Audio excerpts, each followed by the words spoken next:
जय माता दी मित्रों, बड़ों को प्रणाम और छोटों को प्यार। आज हम बृहस्पतिवार व्रत की कथा का श्रवण करेंगे। मन को शांत और कथा को धैर्य से सुने।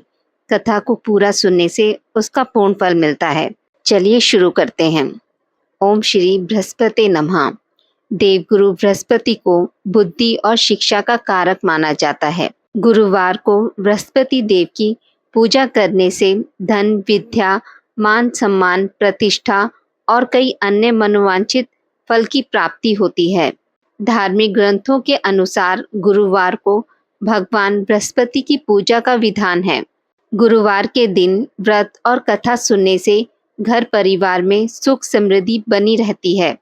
बृहस्पतिवार व्रत कथा प्राचीन समय की बात है। भारतवर्ष में एक प्रतापी राजा राज्य करता था। वह नित्य गरीबों और ब्राह्मणों की सहायता करता था। यह बात उसकी रानी को अच्छी नहीं लगती थी। वह ना तो गरीबों को दान देती, ना ही भगवान का पूजन करती थी और राजा को भी दान देने से मना किया करती थी। एक दिन राजा शिकार खेलने वन को गए हुए थे तो रानी महल में अकेली थी।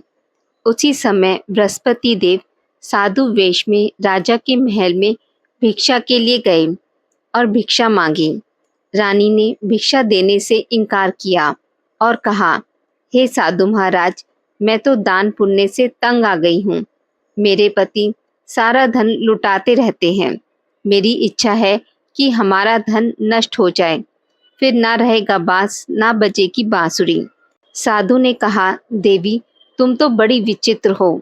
धन संतान तो सभी चाहते हैं, पुत्र और लक्ष्मी तो पापी के घर भी होने चाहिए। यदि तुम्हारे पास अधिक धन है तो भूखों को भोजन दो, प्यासों के लिए प्याऊ बनवाओ। जो निर्धन अपनी कुंवारी कन्याओं का विवाह नहीं कर सकते, उनका विवाह करा दो।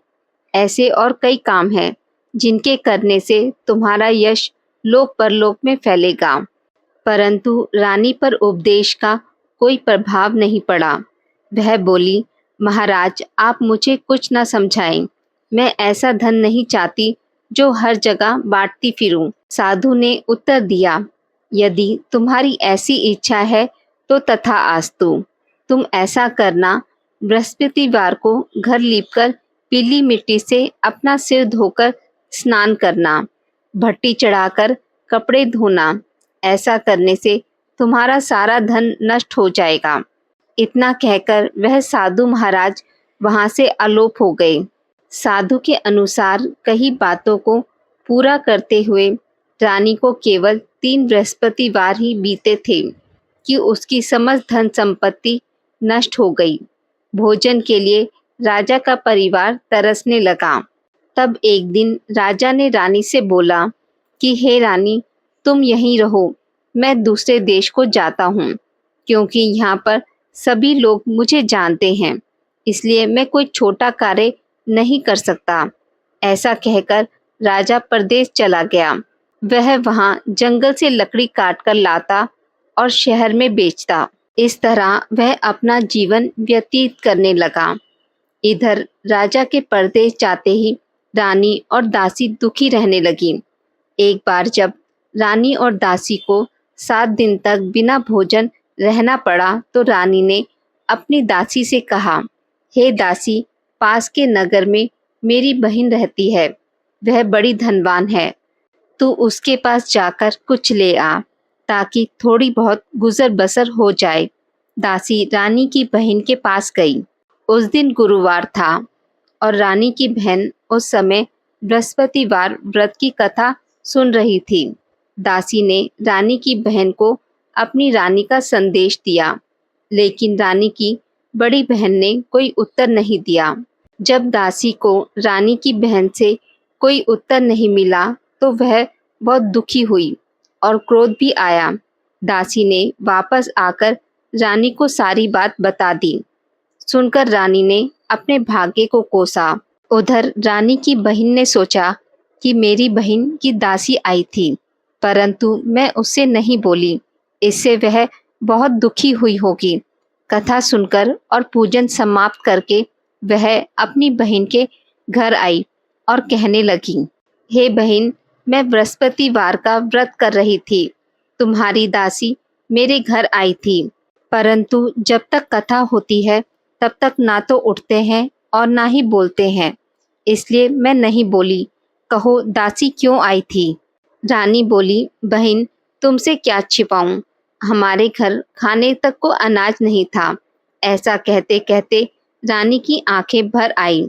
उसने दासी समेत पिछले 7 दिनों से भूखे रहने तक की बात अपनी बहन को विस्तार पूर्वक सुना दी। रानी की बहन बोली, देखो बहन, भगवान बृहस्पति देव सबकी मनोकामना पूर्ण करते हैं। देखो शायद तुम्हारे घर में अनाज रखा हो। पहले तो रानी को विश्वास नहीं हुआ, पर बहन के आग्रह करने पर उसने अपनी दासी को अंदर भेजा तो उसे सचमुच अनाज से भरा हुआ एक घड़ा मिला। यह देखकर दासी बहुत हैरान हुई। दासी रानी से कहने लगी, हे रानी, जब हमको भोजन नहीं मिलता तो हम व्रत ही तो करते हैं, इसलिए क्यों ना इनसे व्रत और कथा की विधि पूछ ली जाए ताकि हम भी व्रत कर सकें। तब रानी ने अपनी बहन से बृहस्पतिवार के व्रत के बारे में पूछा। उसकी बहन ने बताया, बृहस्पतिवार के व्रत में चने की दाल और मुनक्का से विष्णु भगवान का केले की जड़ से पूजन करें तथा दीपक जलाएं, व्रत कथा सुने और पीला भोजन ही करें। इससे बृहस्पति देव प्रसन्न होते हैं। व्रत और पूजन विधि बताकर रानी की बहन अपने घर लौट आई। 7 दिन के बाद जब गुरुवार आया तो रानी और दासी ने व्रत रखा। घुड़साल में जाकर चना और दाल लेकर आई। फिर उसने केले की जड़ तथा विष्णु भगवान का पूजन किया। अब पीला भोजन कहाँ से आए, इस बात को लेकर दोनों बहुत दुखी थी। चूंकि उन्होंने व्रत रखा था, इसलिए बृहस्पति देव उनसे प्रसन्न थे। इसलिए वह एक साधारण व्यक्ति का रूप धारण कर 2 थालों में सुंदर पीला भोजन दासी को दे गए। भोजन पाकर दासी प्रसन्न हुई और फिर रानी के साथ मिलकर भोजन ग्रहण किया। उसके बाद वे सभी गुरुवार को व्रत और भोजन करने लगीं। बृहस्पति भगवान की कृपा से उनके पास फिर से धन संपत्ति आ गई, परंतु रानी फिर से आलस्य करने लगी। तब दासी बोली, देखो रानी, तुम पहले भी इसी प्रकार आलस्य करती थी। तुम्हें धन रखने में कष्ट होता था, इस कारण सभी धन नष्ट हो गया, और अब जब भगवान बृहस्पति की कृपा से धन मिला है तो तुम्हें फिर से आलस्य होता है। रानी को समझाते हुए दासी कहती है कि बड़ी मुसीबतों के बाद हमने यह धन पाया है, इसलिए हमें दान और पुण्य करना चाहिए। भूखे मनुष्यों को भोजन कराना चाहिए, जिससे तुम्हारे कुल का यश बढ़ेगा, स्वर्ग की प्राप्ति होगी, पितृ प्रसन्न होंगे। दासी की बात मानकर रानी अपना धन शुभ कार्यों में खर्च करने लगी, जिससे पूरे नगर में उसका यश फैलने लगा। एक दिन राजा दुखी होकर जंगल में एक पेड़ के नीचे आसन जमाकर बैठ गया। वह अपनी दशा को याद करके व्याकुल होने लगा। बृहस्पतिवार का दिन था। एकाएक उसने देखा कि निर्जन वन में एक साधु प्रकट हुए। साधु वेश में बृहस्पति देवता थे। लकड़हारे के सामने आकर बोले, हे लकड़हारे, इस सुनसान जंगल में तू चिंता मगन क्यों बैठा है? लकड़हारे ने हाथ जोड़कर प्रणाम किया और उत्तर दिया, महात्मा जी, आप सब कुछ जानते हैं, मैं क्या कहूँ। यह कहकर रोने लगा और साधु को अपनी आत्मकथा सुनाई। महात्मा जी ने कहा, तुम्हारी स्त्री ने बृहस्पति के दिन बृहस्पति भगवान का अनादर किया है, जिसके कारण रुष्ट होकर उन्होंने तुम्हारी यह दशा कर दी। अब तुम चिंता को दूर करके मेरे कहने पर चलो तो तुम्हारे सब कष्ट दूर हो जाएंगे और भगवान पहले से अधिक संपत्ति देंगे। तुम बृहस्पतिवार के दिन कथा किया करो। 2 पैसों के चने मुनक्का लाकर उसका प्रसाद बनाओ और शुद्ध जल से लोटे में शक्कर मिलाकर अमृत तैयार करो। कथा के पश्चात सारे परिवार और सुनने वाले प्रेमियों में अमृत व प्रसाद बांटकर आप भी ग्रहण करो। ऐसा करने से भगवान तुम्हारी सभी मनोकामनाएं पूरी करेंगे। साधु के ऐसे वचन सुनकर लकड़हारा बोला, हे प्रभु, मुझे लकड़ी बेचकर इतना पैसा नहीं मिलता जिससे भोजन के उपरांत कुछ बचा सकूं। मैंने रात्रि में अपनी स्त्री को व्याकुल देखा है। मेरे पास कुछ भी नहीं जिससे मैं उसकी खबर मांग सकूं। साधु ने कहा, हे लकड़हारे, तुम किसी बात की चिंता मत करो। बृहस्पति के दिन तुम रोजाना की तरह लकड़ियों को लेकर शहर जाओ।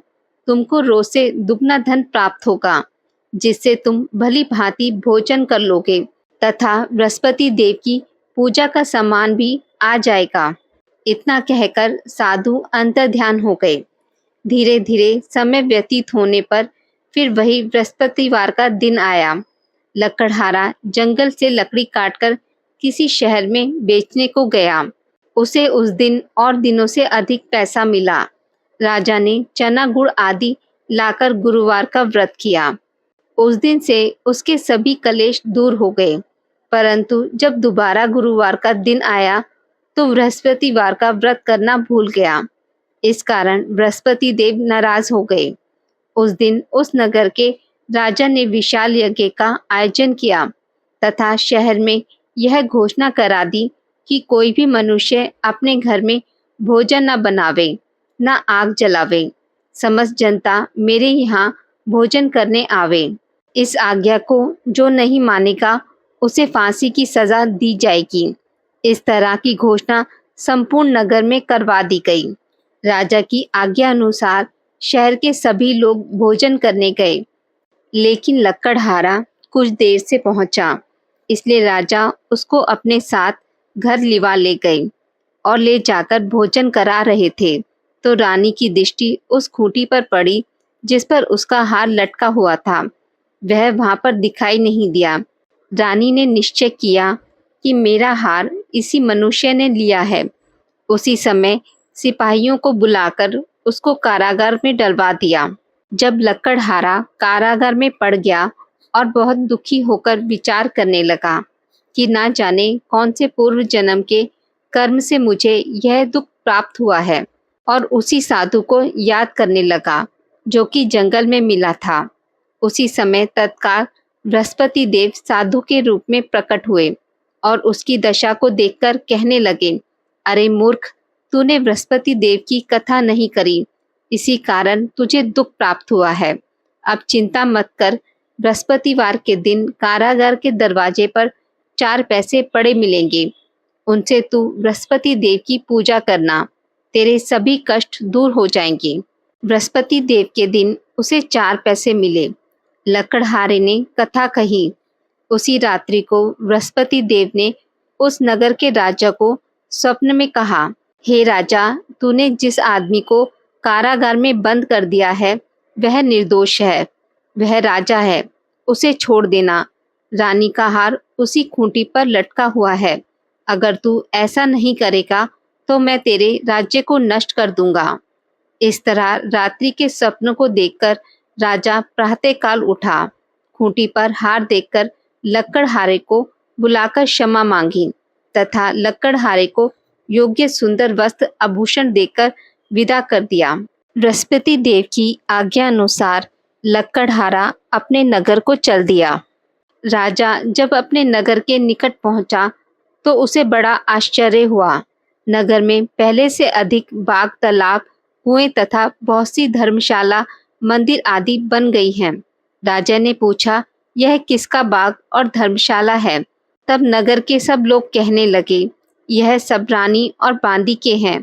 तो राजा को आश्चर्य हुआ और गुस्सा भी आया। जब रानी ने यह खबर सुनी कि राजा आ रहे हैं तो उसने बांदी से कहा कि हे दासी, देख राजा हमें कितनी बुरी हालत में छोड़ के गए थे। हमारी ऐसी हालत देखकर वह लौट ना जाएं, इसलिए तू दरवाजे पर खड़ी हो जा। आज्ञा अनुसार दासी दरवाजे पर खड़ी हो गई। राजा आए तो उन्हें अपने साथ लिवा लाई। तब राजा ने क्रोध करके अपनी रानी से पूछा कि तुम्हें यह धन कैसे प्राप्त हुआ? तब उन्होंने कहा कि हमें यह सब धन बृहस्पति देव के इस व्रत के प्रभाव से प्राप्त हुआ है। राजा ने निश्चय किया कि 7 रोज बाद सभी बृहस्पति देव का पूजन करते हैं, परंतु मैं प्रतिदिन में 3 बार कहानी तथा रोज व्रत किया करूँगा। अब हर समय राजा के दुपट्टे में चने की दाल बंधी रहती तथा दिन में 3 बार कहानी कहता। एक रोज राजा ने विचार किया कि चलो अपनी बहन के यहाँ हो आवें। इस तरह निश्चय कर राजा घोड़े पर सवार हो अपनी बहन के यहाँ को चलने लगा। मार्ग में उसने देखा कि कुछ आदमी एक मुर्दे को लिए जा रहे हैं। उन्हें रोककर राजा कहने लगा, अरे भाइयों, मेरी बृहस्पति देव की कथा सुन लो। वे बोले, लो हमारा तो आदमी मर गया है, इसको अपनी कथा की पड़ी है। परंतु कुछ आदमी बोले, अच्छा कहो, हम तुम्हारी कथा भी सुनेंगे। राजा ने दाल निकाली और जब कथा आधी हुई थी कि मुर्दा हिलने लग गया और जब कथा समाप्त हो गई तो राम राम करके मनुष्य खड़ा हो गया। आगे मार्ग में उसे किसान खेत में हल चलाता मिला। राजा ने उसे देख और उससे बोले, अरे भैया, तुम मेरी बृहस्पतिवार की कथा सुन लो। किसान बोला, जब तक मैं तेरी कथा सुनूंगा तब तक 4 हरैया जोत लूंगा। जा अपनी कथा किसी और को सुनाना। इस तरह राजा के हटते ही बैल पछाड़ खाकर गिर गए तथा किसान के पेट में बड़ी जोर से दर्द होने लगा। उसी समय उसकी माँ रोटी लेकर आई। उसने जब यह देखा तो उसने अपने पुत्र से सब हाल पूछा और बेटे ने सभी हाल कह दिया। तो बुढ़िया दौड़ी दौड़ी उस घुड़सवार के पास गई और बोली कि मैं तेरी कथा सुनूंगी, तू अपनी कथा मेरे खेत पर चलकर ही कहना। राजा ने बुढ़िया के खेत पर जाकर कथा कही, जिसके सुनते ही वह बैल उठ खड़े हुए तथा किसान के पेट का दर्द भी खत्म हो गया। राजा अपनी बहन के घर पहुंचा। बहन ने भाई की खूब मेहमानी की। दूसरे रोज प्रातःकाल राजा जागा तो वह देखने लगा कि सब लोग भोजन कर रहे हैं। राजा ने अपनी बहन से कहा, ऐसा कोई मनुष्य है जिसने भोजन नहीं किया हो, जो मेरी बृहस्पतिवार की कथा सुन ले। बहन बोली, हे भैया, यह देश ऐसा ही है कि पहले यहाँ लोग भोजन करते हैं, बाद में अन्य काम करते हैं। अगर कोई पड़ोस में हो तो देख आऊं। वह ऐसा कहकर देखने गई, परंतु उसे कोई ऐसा व्यक्ति नहीं मिला जिसने भोजन ना किया हो। अतः वह कुमार के घर गई, जिसका लड़का बीमार था। उसे मालूम हुआ कि उनके यहाँ 3 रोज से किसी ने भोजन नहीं किया है। रानी ने अपने भाई की कथा सुनने के लिए कुम्हार से कहा। वह तैयार हो गया। राजा ने जाकर बृहस्पतिवार की कथा कही, जिसको सुनकर उसका लड़का ठीक हो गया। अब तो राजा की प्रशंसा होने लगी। एक रोज राजा ने अपनी बहन से कहा कि हे बहन, हम अपने घर को जाएंगे, तुम भी तैयार हो जाओ। राजा की बहन ने अपनी सास से कहा। सास ने कहा, हाँ चली जा, परंतु अपने लड़कों को मत ले जाना, क्योंकि तेरे भाई के कोई औलाद नहीं है। बहन ने अपने भाई से कहा, हे भैया, मैं तो चलूंगी, पर कोई बालक नहीं जाएगा। राजा बोला, जब कोई बालक नहीं चलेगा तुम ही क्या करोगी। बड़े दुखी मन से राजा अपने नगर को लौट आया। राजा ने अपनी रानी से कहा, हम निर्वंशी हैं, हमारा मुंह देखने का धर्म नहीं है और कुछ भोजन आदि नहीं किया। रानी बोली, हे प्रभु, बृहस्पति देव ने हमें सब कुछ दिया है, वह हमें औलाद अवश्य देंगे। उसी रात बृहस्पति देव ने राजा को स्वप्न में कहा, हे राजा, उठ, सभी सोच त्याग दे, तेरी रानी गर्भ से है। राजा को यह बात सुनकर बड़ी खुशी हुई। 9वें महीने में उसके गर्भ से एक सुंदर पुत्र पैदा हुआ। तब राजा बोला, हे रानी, स्त्री बिना भोजन के रह सकती है, पर बिना कहे नहीं रह सकती। जब मेरी बहन आवे तुम उसे कुछ कहना मत। रानी ने सुनकर हाँ कर दिया।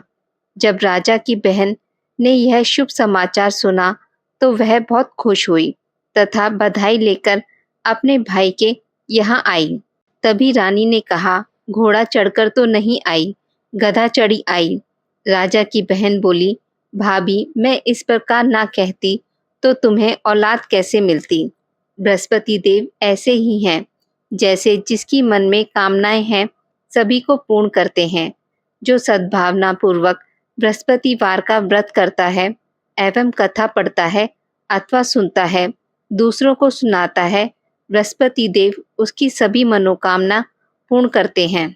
भगवान बृहस्पति देव उसकी सदैव रक्षा करते हैं। संसार में जो मनुष्य सद्भावना से भगवान जी का पूजन व्रत सच्चे हृदय से करते हैं तो उनकी सभी मनोकामनाएं पूर्ण करते हैं।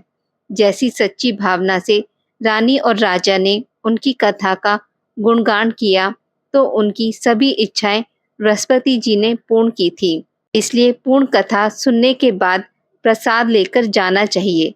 हृदय से उनका मनन करते हुए जयकारा बोलना चाहिए। बोलो बृहस्पति देव की जय, भगवान विष्णु की